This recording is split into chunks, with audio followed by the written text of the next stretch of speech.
Okay, so today we're going to make a video on limiting reactants and percentage yield.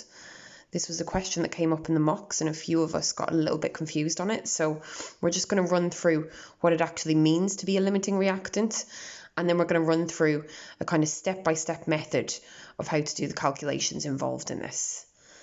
So first of all, just to talk about what it means to be a limiting reactant. So let's say I have element X and element Y, and they react in the ratio of 1:1, and it gives you one product, XY.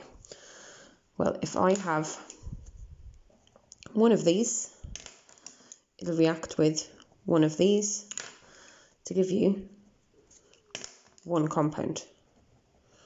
That seems easy enough, but what if I threw a few more of these into the reaction and a few more of these? What you'd find is, because they react in the ratio of 1:1, 3 of these would be able to react, and you would have extra of element X that wouldn't be able to react. It has nothing to react with. So we would say that element X is in excess and element Y is the limiting reactant. Why is that important? Well, we can use the limiting reactant to work out how many products we would get. In this case, the limiting reactant was Y, and we have 3 of them. The ratio of Y to the product XY is 1:1, so we will get 3 products. Now, if I had 5 blue ones, 6 blue ones, 7 blue ones, 8 blue ones, it would be the exact same story. All we need to know is which one's the limiting reactant, and that will tell us through the ratio how much of the product we get. Once we work out whichever one's in excess, this number is no longer important. Now, this question is particularly easy because the ratio is 1:1, so we could literally just look and see there was less of element Y than there was of X. That's not always the case. So let's have a look at a different example down here. If we have element X and element Z, and they react in the ratio of 1:2. Let's say I had 3 of element X,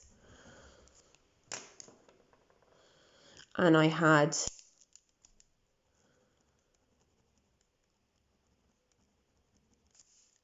4 of element Z. Now, I have more of element Z than I do of X, but they react in the ratio of 2 of these is to 1 of these. So if we just kind of draw out what had actually happened there, 1 blue one will go with 2 of the greens, and 1 blue one will go with 2 of the greens. What you'd see there is, even though there's more of this one is the limiting reactant, and there's actually extra blue ones. So you cannot just work out the number of moles and then pick the smallest number. It is based on the ratio. So with that in mind, let's go through the steps of actually how you do the maths to work out which one is the limiting reactant.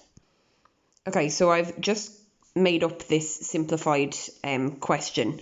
The questions you'd be getting are a little more difficult than this, but just so that we can go through the steps. So if 3 grams of hydrogen gas and 40 grams of oxygen gas were made to react and 20 grams of water was produced, find the percentage yield.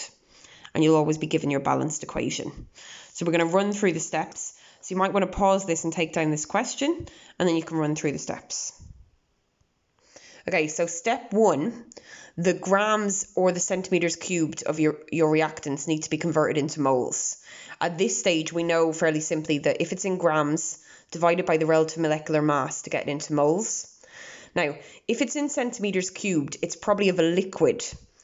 So you will either have been told somewhere in the question the density of the liquid or the percentage weight per volume of the liquid.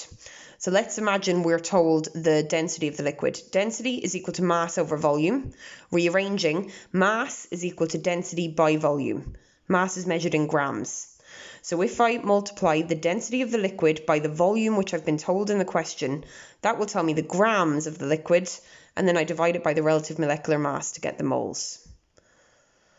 If I'm told the weight per volume, that's grams per 100 centimetres cubed. find out the grams per 1 centimeters cubed, and then find out the grams per centimeters cubed you were told in the question.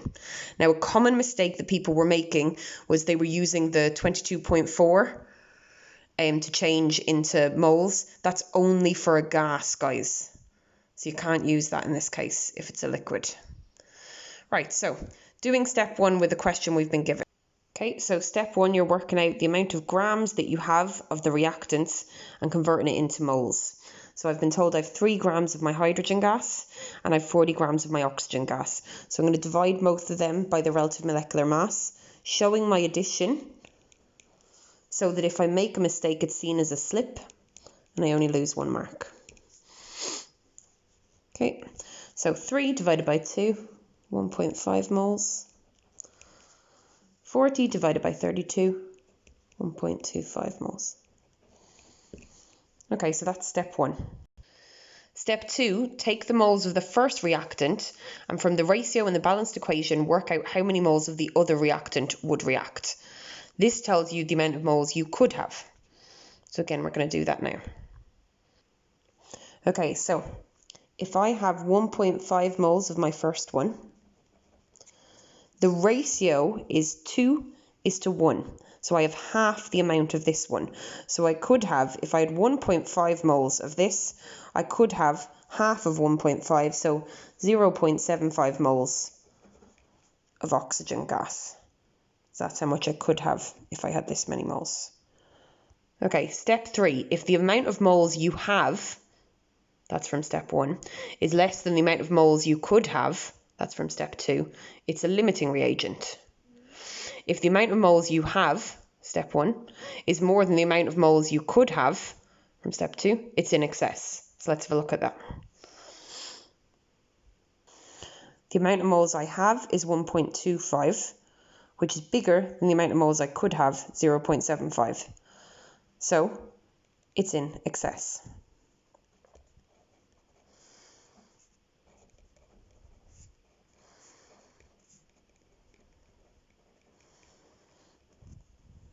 That means that this number here is no longer useful for any calculations.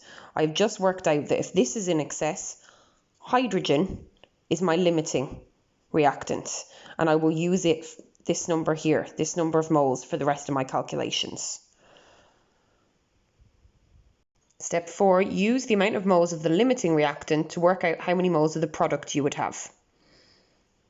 So the ratio of my limiting reactant, which is hydrogen, to water is 2:2. So they're the same. So 1.5 moles of hydrogen gas would give me 1.5 moles of water. Step 5, convert the moles to grams. This is your theoretical yield that you've worked out through calculations. So grams multiplied by relative molecular mass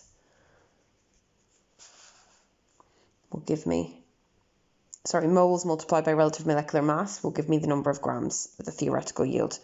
So in this case, the 1.5 moles of water multiplied by 18, showing your addition, will give me 27 grams theoretical yield.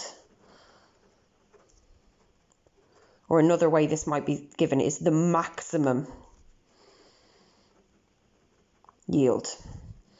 In reality, we don't actually make this amount because some might be lost in the process of actually doing the chemical reaction. There might be some in the container, etc.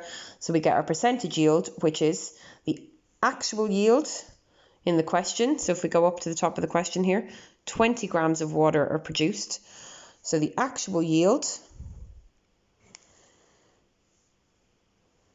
over the theoretical yield multiplied by 100, and that is step 6, which I just need to show you. Actual yield given in the question over theoretical yield multiplied by 100 is your percentage yield. So in this case, 20, which is just given in the question, 20 grams was produced, over your theoretical yield multiplied by 100. Okay, And you get that as a percentage then. Now, the question which we're using here, I've actually just made it completely up.